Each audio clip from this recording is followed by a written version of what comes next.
Hello and welcome to the video. Today I'm going to be installing a chimney liner in Derby, an air vent tile in Loughborough, investigating a leak on a social club in Mansfield, fixing the track on my Cherrypicker, along with other insights into what it is to be the Cherrypicker Man. So if that sounds interesting to you, then join me for a day in the life of the Cherrypicker Man. Good morning. It is 7:30 on a Tuesday. It's the summer holidays and I don't have to be in Derby till 9:30. So thankfully I get to spend the morning with my now very old, because she was 7 the other day, daughter, who is very cleverly making her own porridge for herself and her sister, who is currently in baby jail. And this is one of the beautiful things about being self-employed when having a young family, is that every now and again you get to spend these nice mornings making porridge with them and feeding the baby, who's going to make a mess everywhere. But very shortly today I am going to go, like I said, to Derby or Derbyshire. I'm going to drop a chimney liner for some stove fitters there. Then I've got to head over to Loughborough to help a Sparky with a air vent tile. Then I'm going to head over to Mansfield or Alfreton to have a look at a leak on a miner's welfare, and then we will see where we're at the once we've finished that. So come along with me and we'll start off by dropping a chimney liner. But first I'm going to have my breakfast with my wonderful daughter. See you in a bit. Job number 1, feed the baby.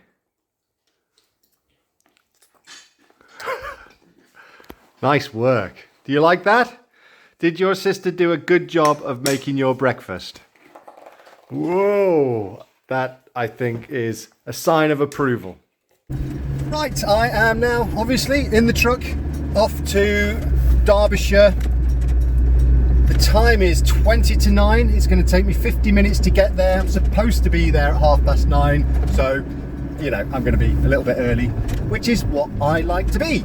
But what a lovely way to spend my morning, and I try and do that as often as possible. I think it's really important to do that, particularly while the kids are young.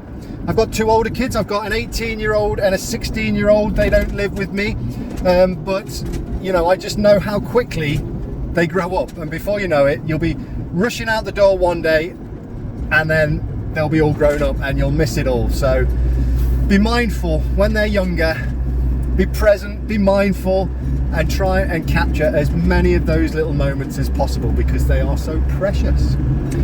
Anyway, enough of that. I am on my way to Derbyshire. I can't remember the name of the village, but I'm meeting up with some stove installers. I'm going to drop a chimney liner for them, and then we will be going to Loughborough for an air vent.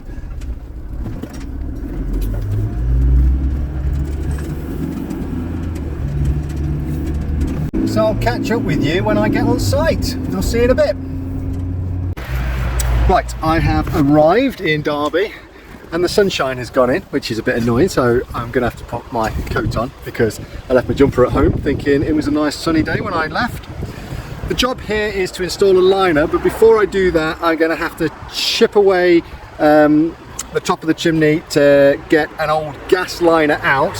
I'm also going to have to install a pot here, drop the liner, connect it up and bugger off. So, and the pot has just arrived behind me there, look. So let's get the machine off and let's crack on with this job.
Right, as you can see, the liner came out all pretty nice.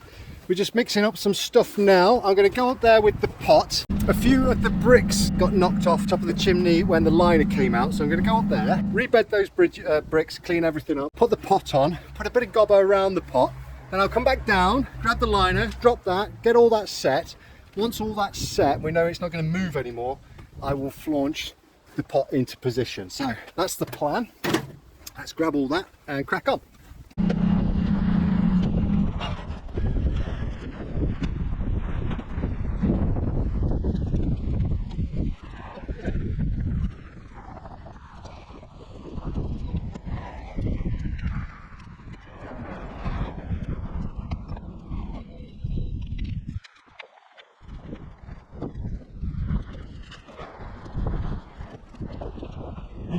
The pot is now on temporarily.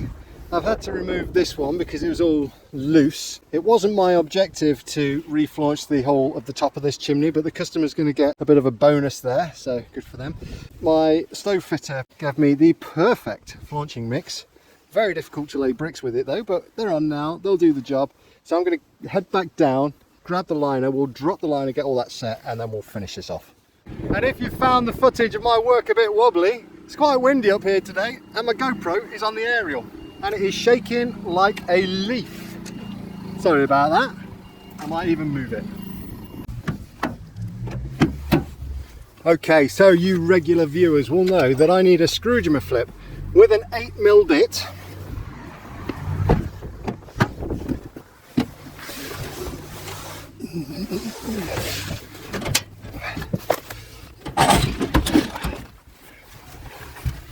So have a little look in here.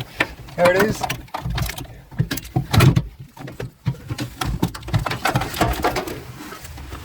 When screwing the Jubilee clips onto cows, I prefer not to have an impact driver because I think they're too aggressive. So this little Metabo drill is absolutely perfect, I think. Coupled with an 8mm bit, it's the perfect tool for tightening Jubilee clips.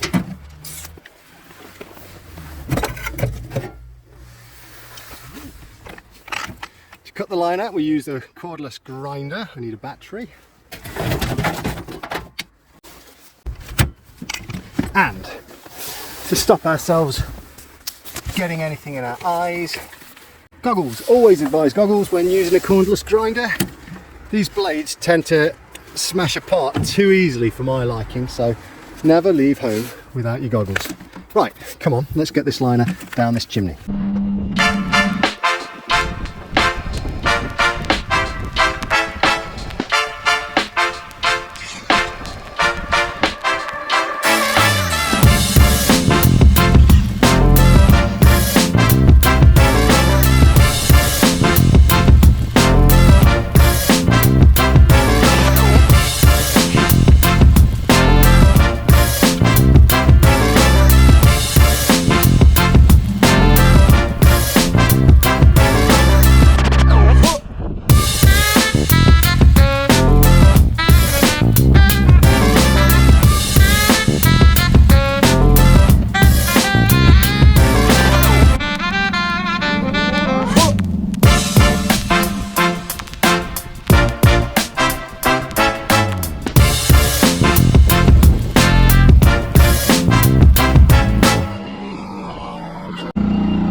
Right, once again I have lost a track, all because I ran over my pad. I'm beginning to think there's an actual underlying problem with these tracks at the minute because they're just falling off constantly and they're a bit of a bastard to put back on. It's starting to get on my tits a little bit, but let's get this back on and then go and meet the Sparky in Loughborough. Better be quick now, running out of time.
I am on the move. That job took a bit longer than it should have done, really. And then, of course, it didn't help the fact that my track has fallen off. So it's 10 to 12 now. I've got to be in Loughborough by 12:30. Apparently this journey is going to take me 30 minutes. So I don't like being late either. So yeah, I'm on the move, and hopefully I'm going to get there and no one's going to be waiting for me. I'm a little bit annoyed about that track falling off, I must admit. All I did to cause it to fall off was run over one of my pads that I put the outriggers on.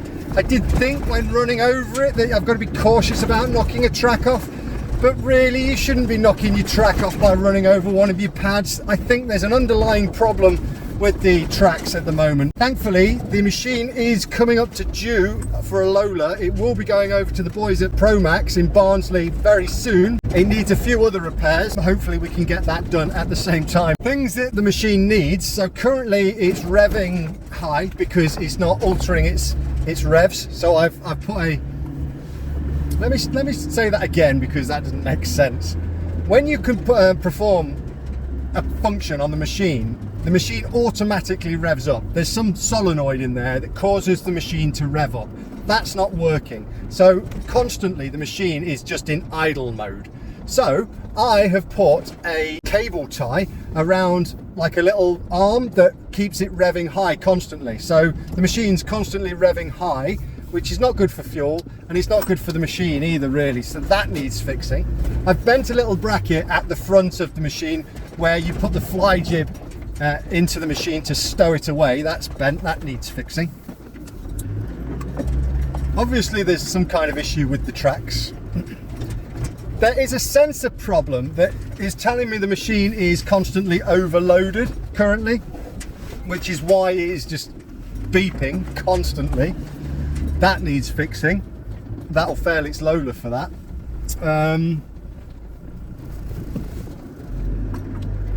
Yeah, other than that, I think that is all the problems that it's got. But I think maybe I might book it in and tell them they're going to have to keep it for a couple of days, because I don't think they'll get all of that done in a day. So that's a bit of downtime, which is never a good thing, but it is what it is. That is just what you get. The machine goes in for a Lola once every 6 months, and there is always something that needs doing by the time the Lola is due. So I don't mind, I expect it, and it's because the machine works so hard. So it is what it is, really. It's all part of owning and operating a cherry picker. Every 6 months you spend a small fortune getting it fixed, providing you've been working it hard. So anyway, enough chit chat, let's crack on, let's get to the next job. Let's meet this Sparky and install a air vent tile. I will catch up with you when we get there. Right, I'm here. The Sparky's already here. Everything's been prepped for me. It's actually a bungalow. It's crazy that they've got a cherry picker, but hey ho. Everything's ready to go. I just need to get the machine off and install this tile vent. Let's go.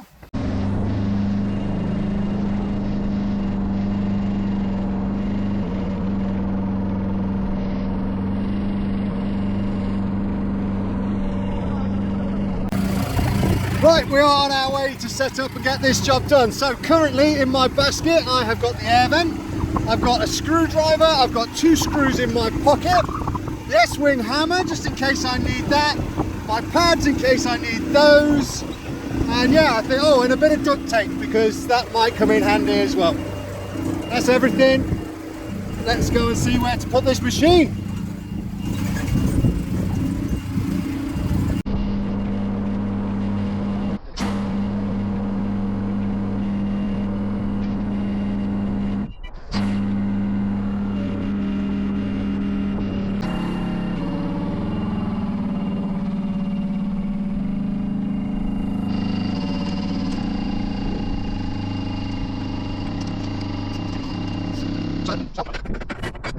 Whenever I install one of these air vents, I always get people asking what's stopping them from leaking. So as you can see, there's the grill. At the back here is the outlet, but there's a plastic tray.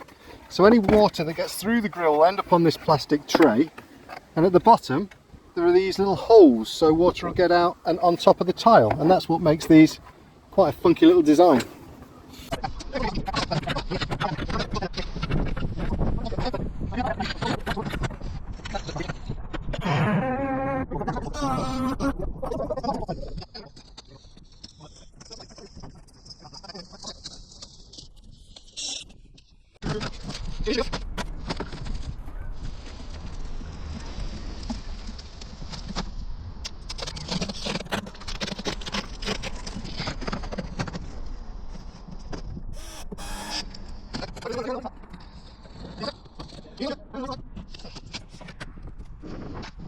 Check out how much ducting comes with these vents. Look at that, a pathetic amount really. So I'm having to stick 3 of them together to get down to the extractor fan for the sparky down there. Putting them inside each other, twisting them round and then just duct taping them up to hold them into place.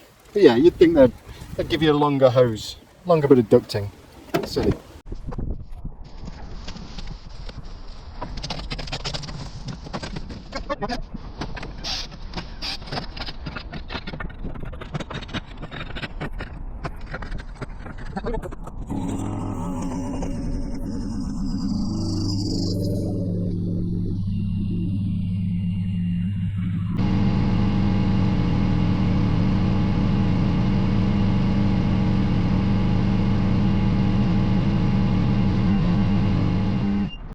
Job done. I know what you're thinking. Why the hell are you using a cherry picker there? I don't know. If I'd have seen the job before I got the cherry picker off the trailer and tracked it round there, and I got my ladders off, it was a lot harder to do off a cherry picker than it would have been off the ladders, but hey ho, you know, I don't question these things. The job needed doing. An air vent has been installed. That's what the customer wanted. That's what's being done. So everyone's happy. How we do it, it doesn't matter sometimes, as long as the job gets done. And the job has been done. So let's not get upset about these things. On to the next one. I have got to go and have a look at a leak in Alfreton, I believe. I think I'm going to Alfreton. Mansfield way, anyway. All over the bloody place today. So heading towards Mansfield. I will catch you on site. I have arrived at the Bentic, which is, I believe I'm in Kirkby-in-Ashfield, Mansfield. They have got a leak in the buildings and I am tasked with investigating it and quoting to potentially solve it. So let's go and have a look. This is the problem that we're looking at. Yeah. On the other side of the wall there is brickwork. Yeah. And there'll be a LED flashing just here. There's also issues on the other side, but this might have been resolved. But this is particularly interesting because that is mouldy, which would suggest a condensation problem. And this is an exterior wall, but we'll have a look on the outside just to see if we can see a problem. So I am on the other side now, just having a look up here. The flashing appears to be okay, but it makes you wonder what's going on with these soakers. So I'm going to peel one back, just have a look at the condition. These are a nice lead soaker, so I think, you know, they're probably going to be okay. It's whether or not somewhere down this line something's slipped and created a hole, perhaps. Need to have a closer look up there. So on the other side of the roof we can see that the flashing has fallen out and is not attached underneath the coping stone anymore. But that's the wrong side. So not so great there either.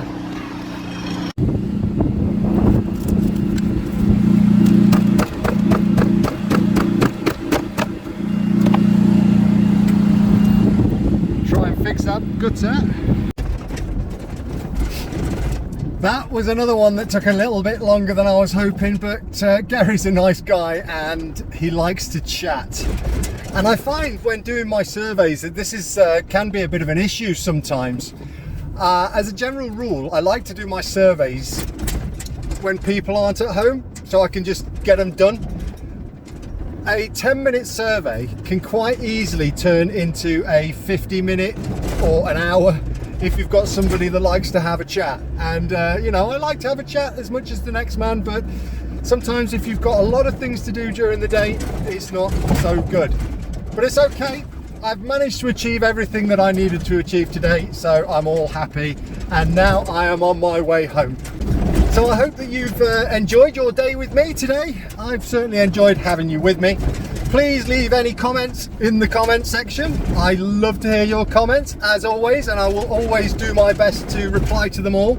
If you've enjoyed the video, give us a thumbs up, and if you haven't already, please subscribe to the channel for more content like this. I try to put out a new video every Monday at 4 o'clock. Thanks for watching, and I will see you on the next job.